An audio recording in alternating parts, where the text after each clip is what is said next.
अच्छा, clubbing of total income, clubbing of income बोलते हैं।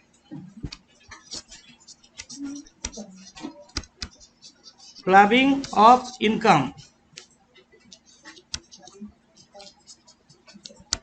इसका ऑल्टरनेट नाम है इनकम ऑफ आधापासून इंक्लूडेड इन एसोसिएशन इनकम। दूसरा पर्सन का इनकम तुम्हारा इनकम में आ जाएगा, वो क्लबिंग होता है। क्लबिंग प्रोविजन क्यों हुआ, क्या काम है, हम एक एग्जाम्पल दे रहे हैं क्यों क्लबिंग करते हैं, ये प्रोविजन क्या जरूरत है, नहीं करने से क्या होगा, गवर्नमेंट का कितना रेवेन्यू लॉस होगा, हम बता रहे हैं। मानो मिस्टर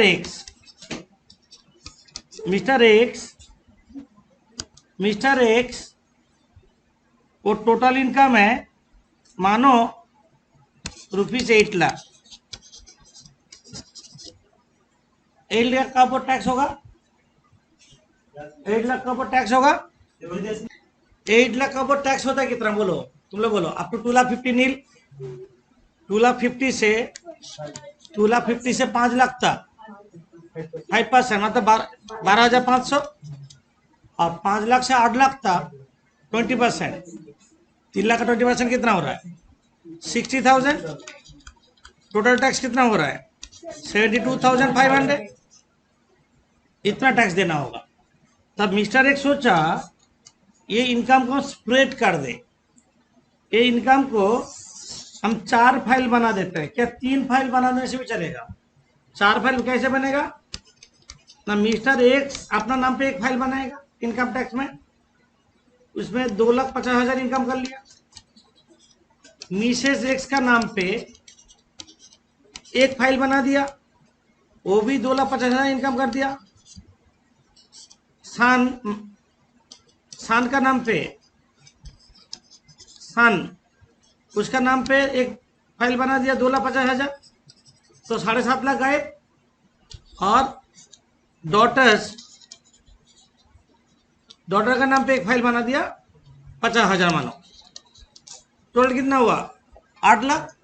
हम लोग जानते हैं 2,50,000 इनकम टैक्स क्या होता है नील, इसका हाथ में भी नील, इसका हाथ में भी नील, इसका हाथ में भी नील, और इसका हाथ में भी नील, 4 फाइल बनाए तो अभी टैक्स कितना नील। गवर्नमेंट को रेवेन्यू कितना लॉस हुआ 75। जहां पे टैक्स होना था सब कुछ तो ऐसे करेगा, टोटल इनकम को स्प्लिट कर देगा डिफरेंट नाम पे फाइल बना के। तो गवर्नमेंट इसको प्रोटेक्ट करने के लिए क्लबिंग प्रोविजन किया, जो नहीं कर सकते, मार्च नहीं कर सकते, सेपरेट नहीं कर सकते, ये सब नहीं कर सकते, कंडीशन लगाया। ठीक है, तो इसलिए क्लबिंग प्रोविजन किए। ये मिस्टर एक्स का हाथ में ही टैक्सेबल होगा, 8 लाख का ऊपर टैक्स देना होगा। ये 4 फाइल बना नहीं सकते। वो बोलेगा क्यों नहीं बना सकते, इसके लिए हम सेक्शन वाइज डिस्कस कर रहे हैं। पहला सेक्शन स्टार्ट हुआ अंडर सेक्शन 60, लिखो अंडर सेक्शन 60, अभी नोट स्टार्ट कर रहे हैं। Transfer of income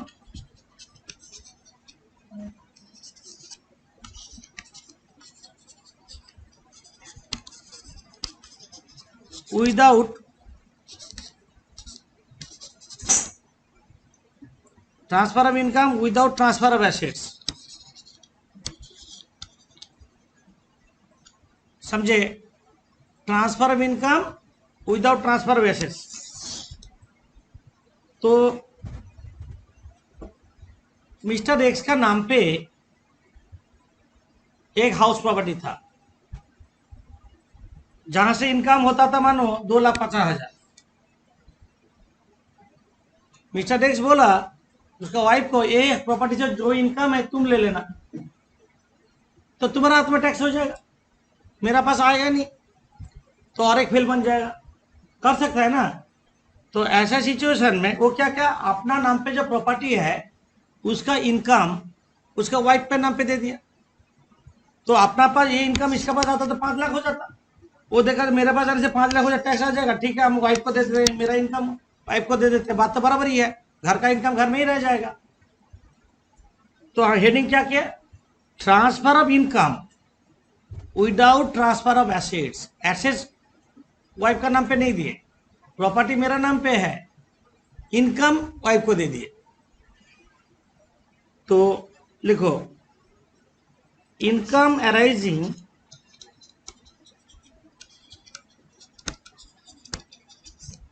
from such assets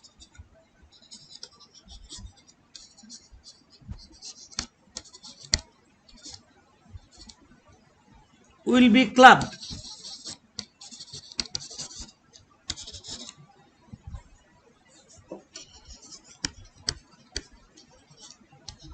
in the hand of transferor. जो ट्रांसफर किया उसका हाथ में क्लब हो जाएगा।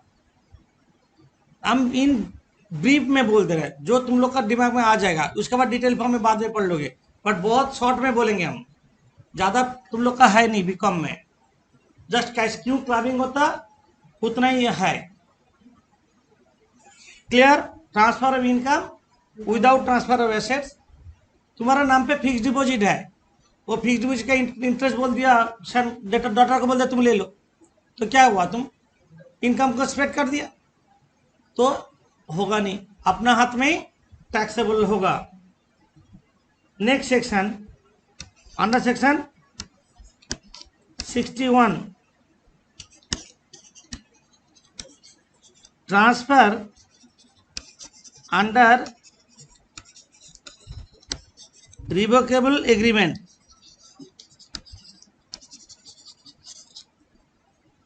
Transfer under revocable agreement. Revocable agreement means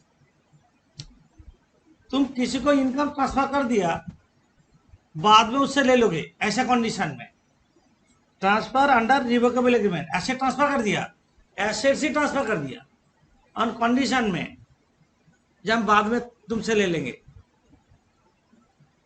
एक लाभ हो जाएगा। ऐसे कंडीशन में तुम ट्रांसफर किया जो तुम्हारा लाइफ टाइम में तुम्हारे पास रिफंड नहीं आएगा, तब क्लाब नहीं होगा। समझ में नहीं आते, एग्जाम्पल दे। एक प्रॉपर्टी से जो इनकम है, उसका एक प्रॉपर्टी है, उसका इंटरेस्ट मिलता है हमको 31 मार्च में। हम फिक्स डिपॉजिट क्या किए, तुमको दे दिए, तुम ये फिक्स ले लेना, तुमको जब 31 मार्च में इंटरेस्ट मिल जाएगा, 1 अप्रैल में हमको दे देना। तो हम क्या किए, under revocable agreement. Revocable means reverted back, ऐसे कंडीशन में दिए तुमको, कुछ दिन के बाद प्रॉपर्टी मेरे पास आ जाएगा, तुम्हारा पास इनकम होगा और प्रॉपर्टी मेरे पास आ ही जाएगा ऑन कंडीशन में। तो ऐसे सिचुएशन में कोई ट्रांसफर किया होगा रिवोकेबल एग्रीमेंट में, तो होगा इनकम, लिखो income arising from such assets. देखो एक ही लैंग्वेज लिख रहे हैं हम, ऊपर में जो लैंग्वेज लिखे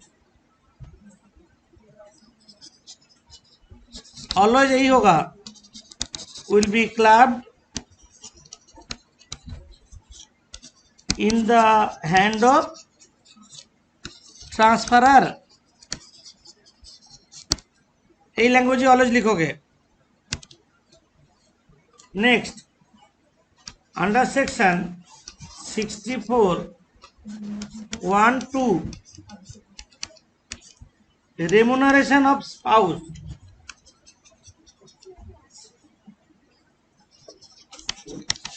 remuneration of spouse,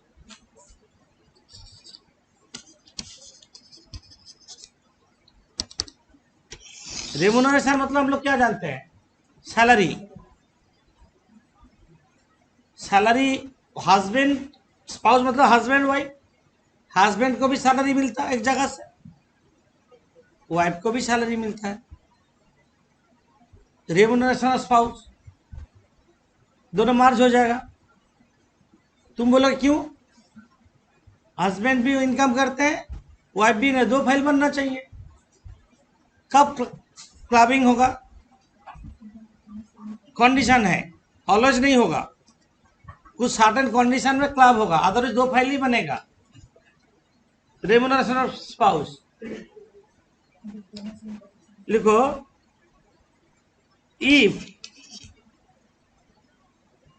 spouse either spouse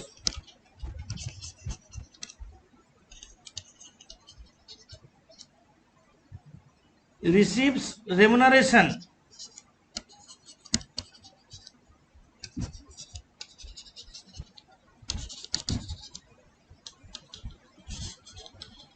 from the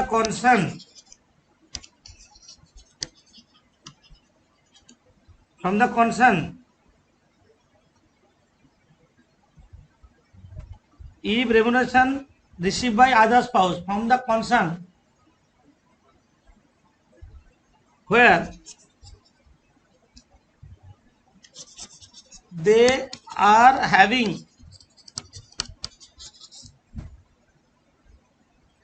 substantial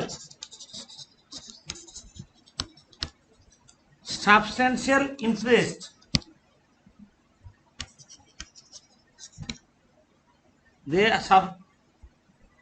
where they are having substantial interest in the same concern, such remuneration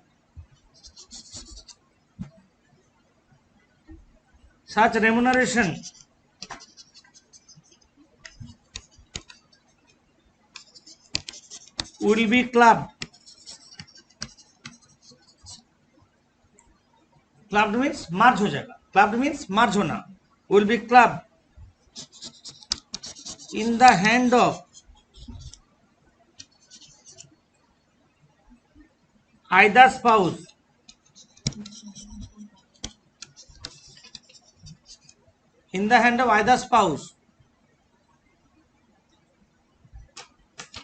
whose total income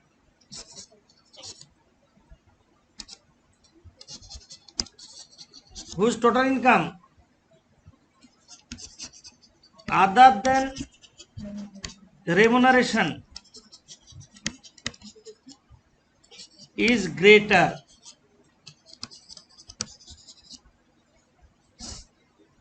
जिसका रेमुनरेशन छोड़ के बाकी इनकम ज्यादा है उसका हाथ में क्लब होगा। कब ना, if they are having substantial interest in the same concern. Question है सब्सटेंशियल इंटरेस्ट क्या बोलते हैं। सब्सटेंशियल इंटरेस्ट मतलब तुमको जहां से रेमुनरेशन मिलता, तुम्हारा वाइफ को भी वहां से रेमुनरेशन मिलता, वो कंसर्न में तुम्हारा पास 20% वोटिंग राइट है या 20% share of profit of firm का एंजॉय करते तुम। सब्सटेंशियल इंटरेस्ट का मतलब क्या है? Substantial interest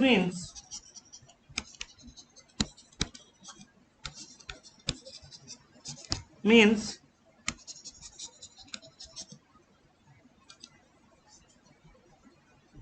they are having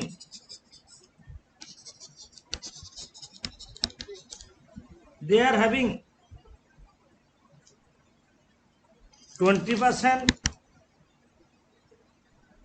share of profit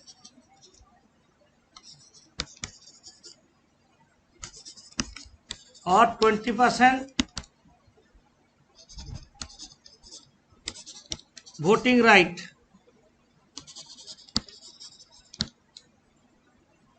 during any time of the previous year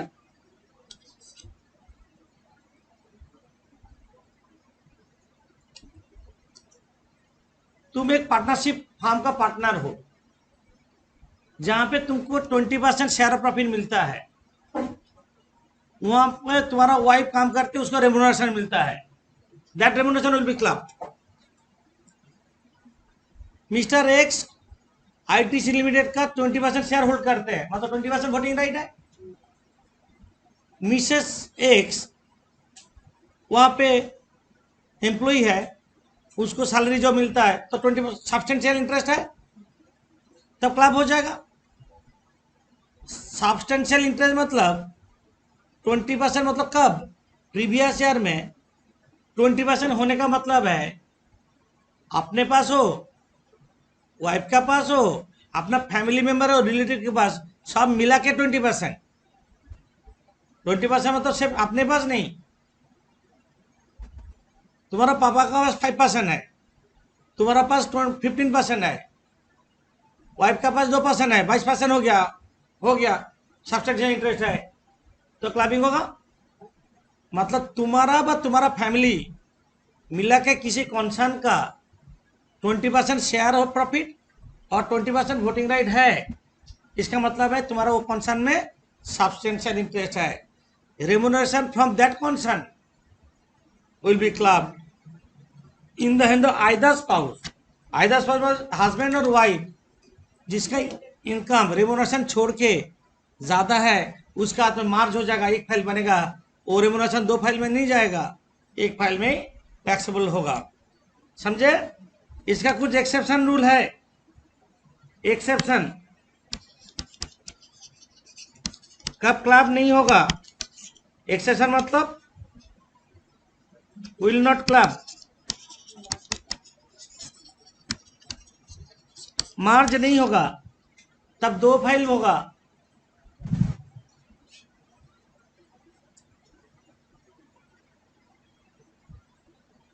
लिखो, if either spouse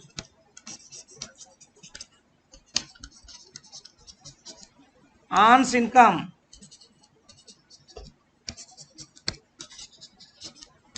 by applying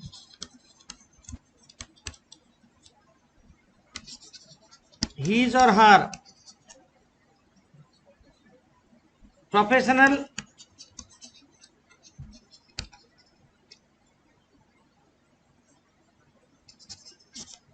knowledge,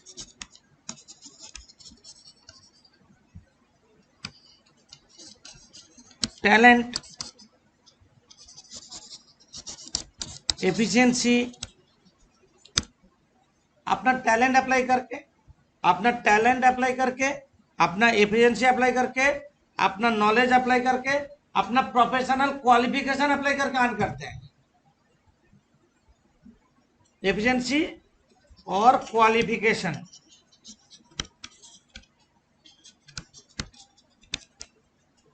such remuneration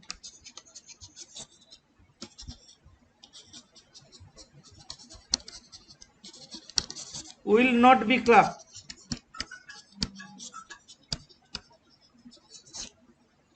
ये club नहीं होगा। हस्बैंड डॉक्टर है, वाइफ इंजीनियर है, दोनों एक ही कंपनी में काम करते हैं, बट दोनों को रेम्यूनरेशन मिलता, क्लब नहीं होगा। एक तो डॉक्टर है बोल के वो कंपनी में है, एक जन इंजीनियर है बोल के वो कंपनी में है, अपना क्वालिफिकेशन अप्लाई करके अर्न करते हैं, तब क्लब नहीं होगा। क्या बोला समझ में? सेक्शन 64(1)(2)(1)(4) होगा।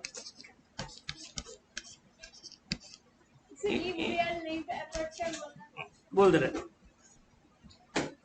अच्छा, यहाँ पे एक चीज छूट गया, सोचो क्लब कब, और एक केस में क्लबिंग नहीं होगा, और एक केस में क्लबिंग नहीं होगा। पहला कंडीशन क्या है? अपना एफिशिएंसी टैलेंट अप्लाई करके अर्न करने से क्लब नहीं होगा। दूसरा है इफ दे लिव अपार्ट, मतलब डिवोर्स हो गया तो नहीं होगा, क्लब नहीं होगा। बाय लीगली अलग हो गया तो क्लबिंग नहीं होगा। बाय कोर्ट डिसीजन दिया जो अलग रहने का फैसला हुआ है, तब क्लब नहीं होगा। 2 कंडीशन में, अपना टैलेंट अप्लाई करके, क्वालिफिकेशन अप्लाई करके नहीं होगा, और लीव अपार्ट केस में नहीं होगा। नेक्स्ट सेक्शन जा रहे हैं, 64(1)(4) income from asset transfer to spouse.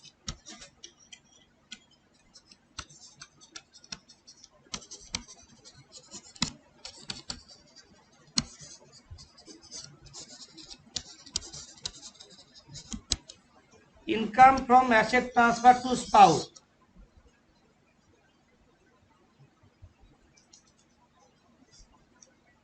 देखा, जो इनकम ट्रांसफर करने से क्लबिंग हो रहा है, तो हस्बैंड क्या क्या वाइफ का नाम पे ही प्रॉपर्टी कर दिया, वही हुआ ना, income from asset transfer to spouse.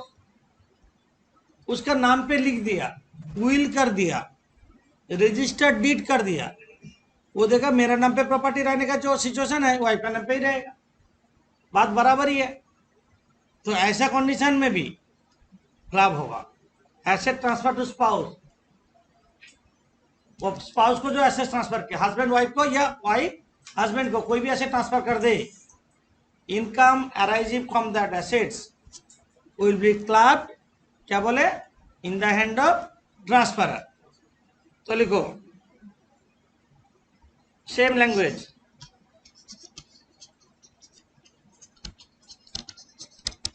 Income arising from such assets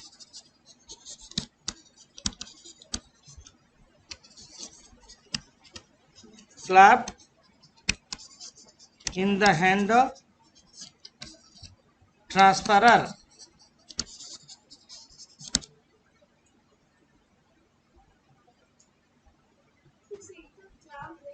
(64:16) income from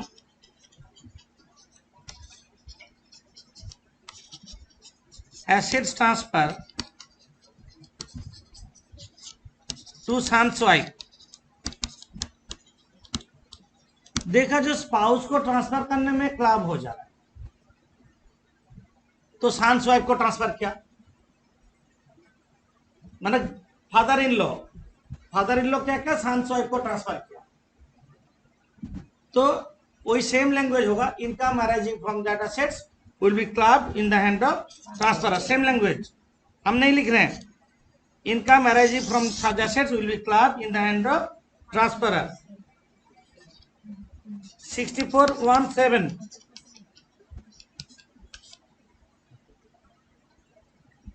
income from asset transfer to a person for the benefit of spouse, income from assets transfer to a person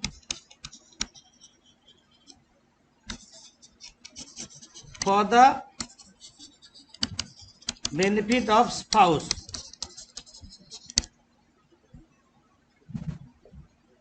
ऐसे आदमी को ऐसे transfer किया जहां से तुमको benefit मिल रहा है, वाइफ को बेनिफिट मिल रहा है। घर में जो सर्वेंट काम करते हैं उसके नाम पे प्रॉपर्टी है, बेनिफिट हम लोग ले रहे हैं। Income from asset transfer to a person for the benefit of spouse, जहां से स्पाउस को बेनिफिट मिलता, तुम्हारे नाम पे प्रॉपर्टी जो तुम ट्रांसफर किया और इनडायरेक्ट बेनिफिट तुम लोग को ही मिलता है। तो income arising from such asset will be clubbed in the hand of transferrer. Next section 64:18 income from asset transfer to a person for the benefit of son's wife.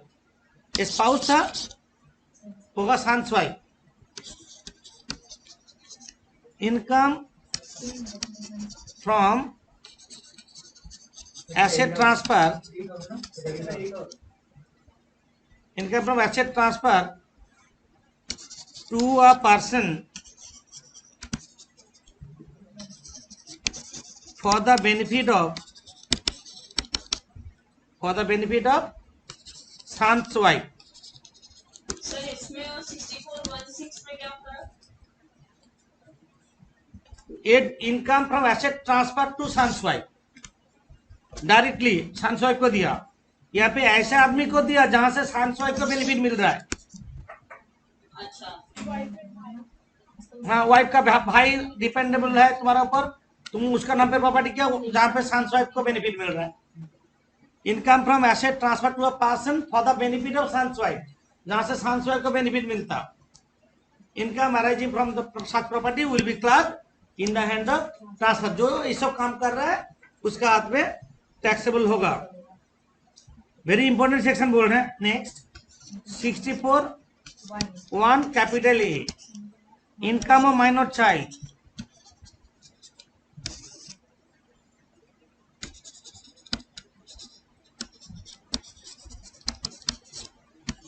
ये important है, हम दो सेक्शन इंपॉर्टेंट बोले, 64(1)(2) remuneration of spouse और 64(1)(a) income of minor child. Minor child का हाथ में कोई प्रॉपर्टी है, उसका जो इनकम होगा वो पापा और मम्मी जिसका इनकम ज्यादा है उसका हाथ में क्लब होगा। सिर्फ 1032 में 1500 रुपया डिडक्शन मिलेगा, एग्जाम्पशन। लिखो, लिखा दे रहे, ये important section. Income of minor child, income of minor child will be clubbed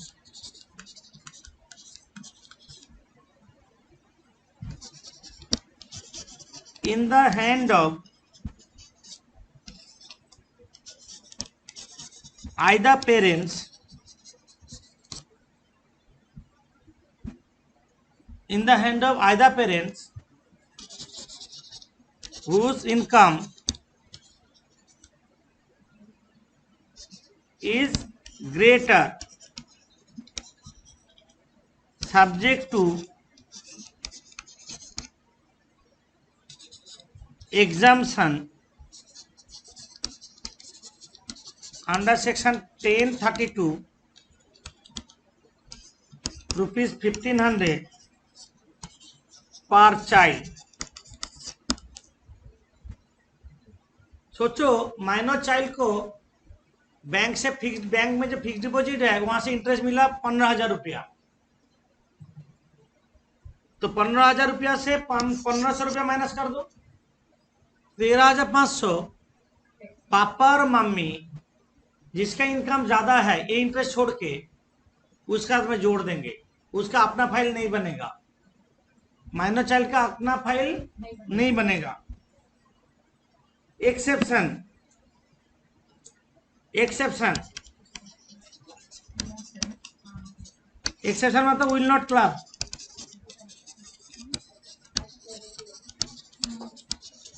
will not be club. एक बार बोलते उसके बाद लिखा रहे, माइनर चाइल्ड अपना efficiency, talent, knowledge, professional qualification apply करके अर्न करते हैं, वो इनकम अपने हाथ टैक्सेबल होगा, पापा मम्मी के हाथ में नहीं जाएगा। सोचो, माइनर चाइल्ड टीवी प्रोग्राम करके इनकम किया, डांस प्रोग्राम करके इनकम किया, सिंगर है, तो उसका इनकम वो तो अपना टैलेंट अप्लाई करके अर्न कर रहा है। हम तुम लोग को बोले थे सचिन 16 साल 4 महीने में खेलने लगे, तो वो तो माइनर है, 18 साल से कम है, तो सचिन तो अपना टैलेंट अप्लाई करके अर्न कर रहे हैं, तो income arising from that talent will not be club, papa mummy के हाथ में क्लब नहीं, अपना फाइल बनेगा अलग से। लिखो, if minor child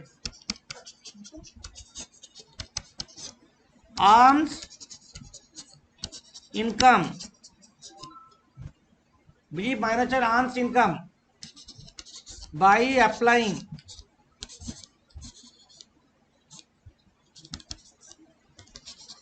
his or her qualification, talent, knowledge,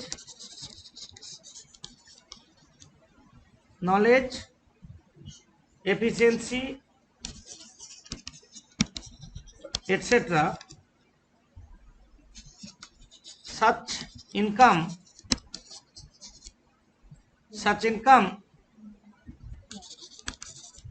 will not be club, ये इनकम क्लब नहीं होगा, such income will not be club। समझे? अपना हाथ में टैक्सेबल होगा। यहाँ पे हम एग्जाम्पल फॉर्म में बोल सकते हैं, सोचो minor child TV game show करके 1 लाख रुपए जीते हैं, किसके हाथ में टैक्सेबल होगा? माइनर चाइल्ड के हाथ में। वो 1 लाख रुपया किसी बैंक में फिक्स डिपॉजिट किए, जहां से 10 रुपए इंटरेस्ट मिला, किसके हाथ में टैक्सेबल होगा? पापा मम्मी जिसका हाथ में ज्यादा, उसका हाथ में 1500 रुपया माइनस करके। सिर्फ टैलेंट पोर्शन अपने हाथ में होगा, टैलेंट छोड़ के बाकी जो वो पैसा जमा करके कहां से इंटरेस्ट मिल रहा है वो अपना हाथ में टैक्सेबल नहीं होगा। पापा मम्मी जिसका इनकम ज्यादा है उसका हाथ में टैक्सेबल होगा। ये हम लोग का 64 और भी एक 64(1) एक 64(2) एक सेक्शन है, conversion of self acquired property into joint family property. हम बाद में बताएंगे, तुम लोग का जरूरत नहीं है। तो ऐसे एक सम है जो शोएब हमको भेजा था, हम दिखा रहे तुम लोग को, करेंगे अभी। तो ये जो क्लबिंग आप किए इसका पर साम नेक्स्ट डे करेंगे। तुम लोग थ्योरी एक बार देख लो, हम तुम लोग का किताब से साम्स दे रहे हैं और नेक्स्ट डे इसका साथ मार्च करके एक साथ अपलोड कर देंगे। तो ठीक है, इतना तो ज्यादा तुम लोग का है ही नहीं।